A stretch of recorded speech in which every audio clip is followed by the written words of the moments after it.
So just 2 days ago, I made a video on Russell Wilson's situation with the Seattle Seahawks. And essentially the rumor was that the Seattle Seahawks would want 3 first-round picks if they were to trade Russell Wilson. That's what you would have to offer just to get them to pick up the phone on you. And guys, believe me, there are times where I make videos that all my subscribers love, and then there are times where I make videos that cause most of the viewers to dislike the video. And well, this video was one of them. Just look at some of these comments. And although I might be taking a victory lap a little soon, I just take my credibility fairly seriously.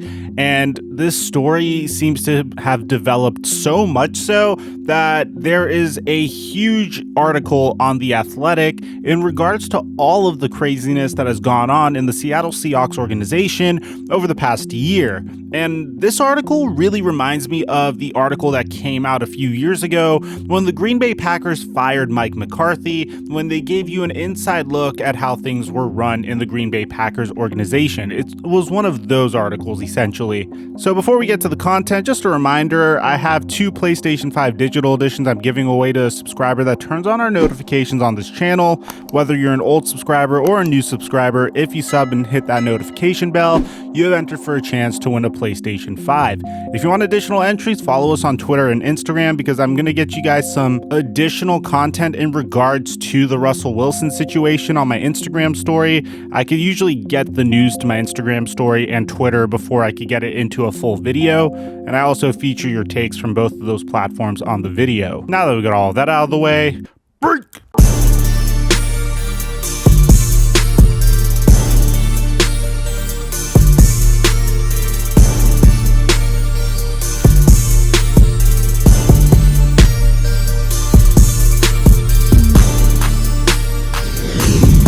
Mic check 1 2 1 2. What's going on, everybody? So I shelled out the expensive $4 a month price for The Athletic just so I could read this huge article that took me about 15 minutes to read, so I could summarize for you guys what's essentially going on with the Seattle Seahawks and Russell Wilson's rift. This entire rift between Russell Wilson and the Seattle Seahawks began fairly innocently. You see, Russell Wilson went on the Dan Patrick show and was interviewed, and eventually Dan Patrick broached him about the subject of whether or not he would like to be involved in personnel decisions.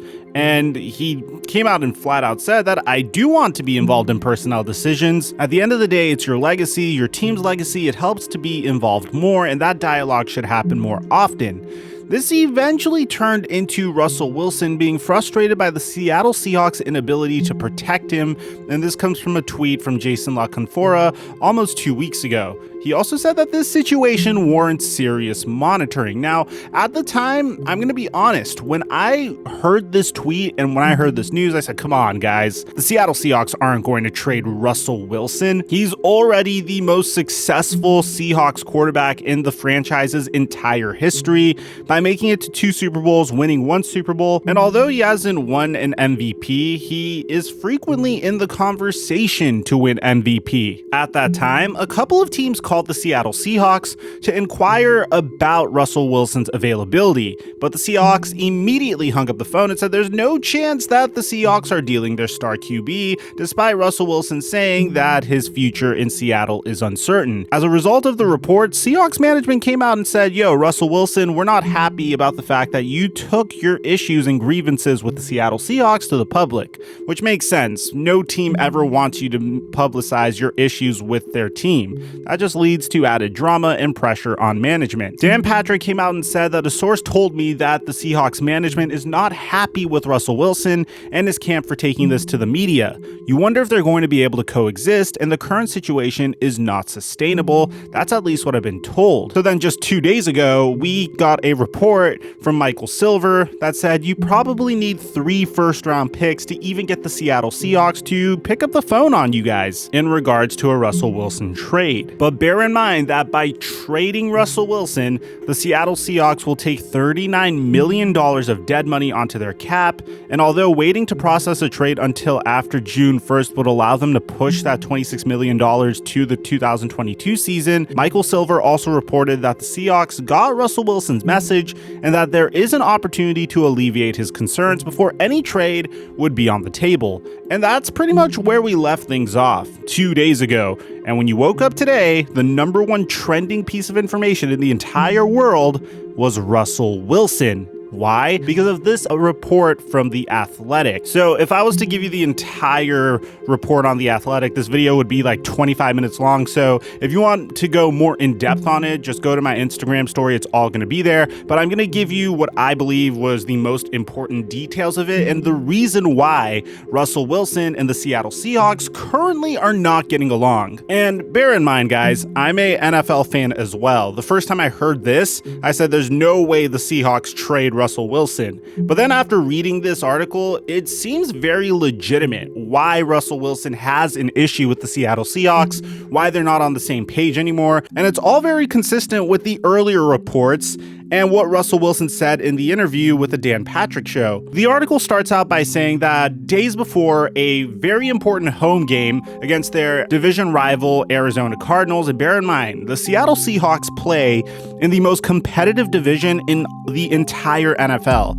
It's a division that features the San Francisco 49ers that were injured last year, the LA Rams, the Arizona Cardinals, and themselves. A very competitive division. All those teams are really good, especially when the 49ers are at full strength. Thankfully, at least if you're a rival of that team, they weren't last year, so they weren't as strong. So the other teams got a little bit of a break, but in the future, you could expect them to be extremely competitive. Now, before the Seattle Seahawks met the Arizona Cardinals in Week 10, there was a very tense meeting between Russell Wilson and the Seattle Seahawks coaching staff.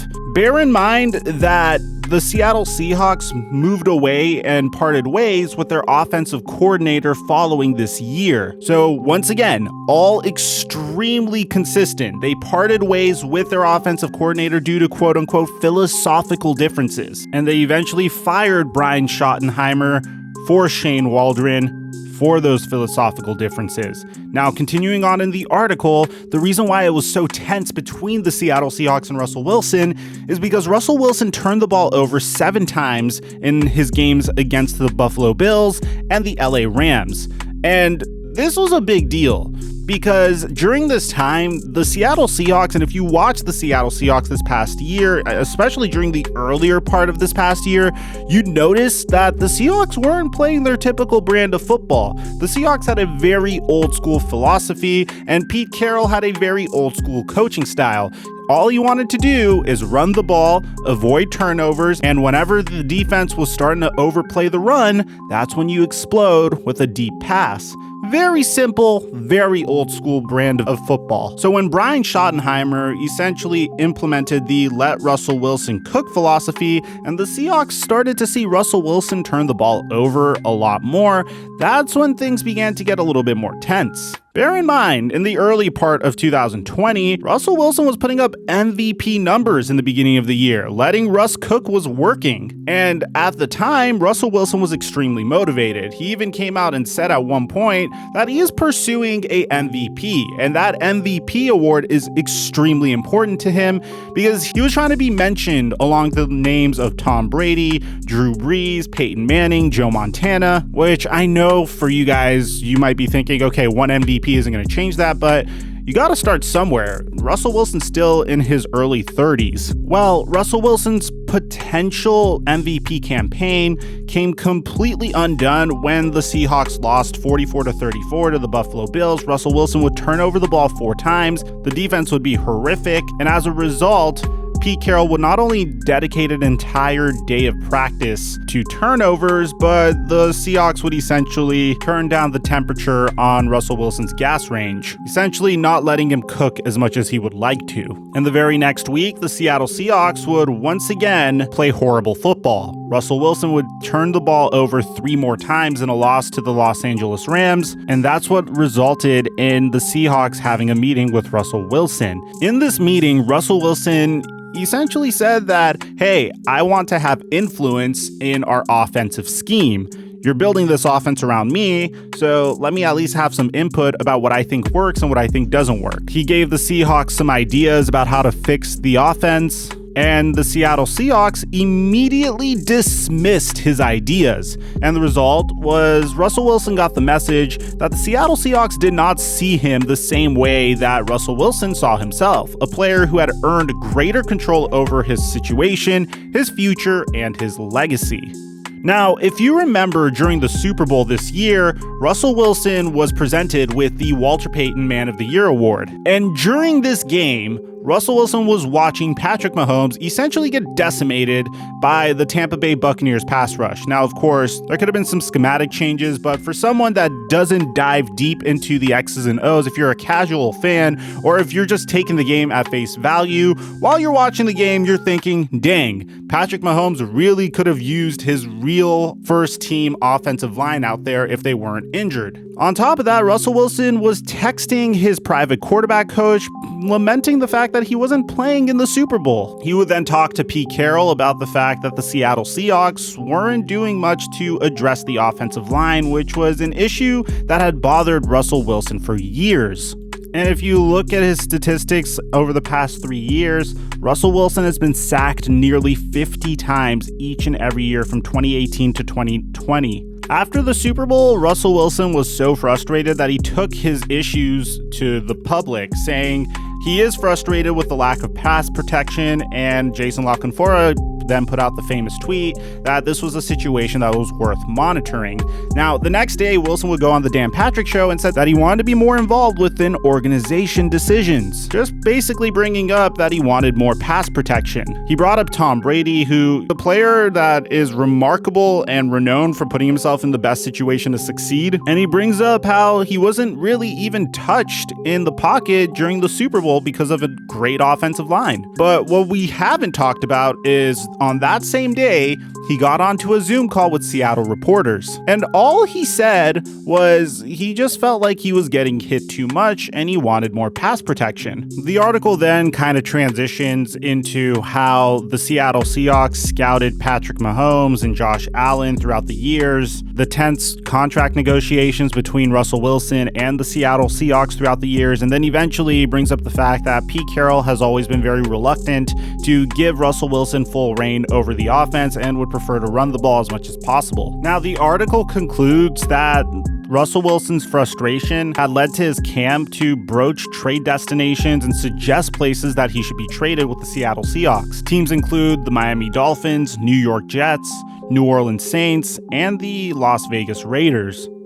It appears as though the New York Jets and the Miami Dolphins are a dream destination for any star QB. The Miami Dolphins, because they are undergoing a remarkable culture change under Brian Flores. They have a remarkable defense, they have capable wide receivers, and they have plenty of assets to make such a trade because they have the number 3 overall pick in this year's draft and a later first round pick as well. The New York Jets are also in a similar situation. They have the number 2 overall pick in this year's NFL draft and a number 23 overall pick later on in the draft. So they could easily make a trade for Russell Wilson and even give the Seattle Seahawks a brand new quarterback to build around in Sam Darnold. Now, as I was exporting this video and getting ready to upload it, Adam Schefter hit us with a huge update. You see, the Seattle Seahawks quarterback, Russell Wilson, has not demanded a trade. His agent, Mark Rogers, told ESPN. Wilson has told the Seahawks he wants to play in Seattle, but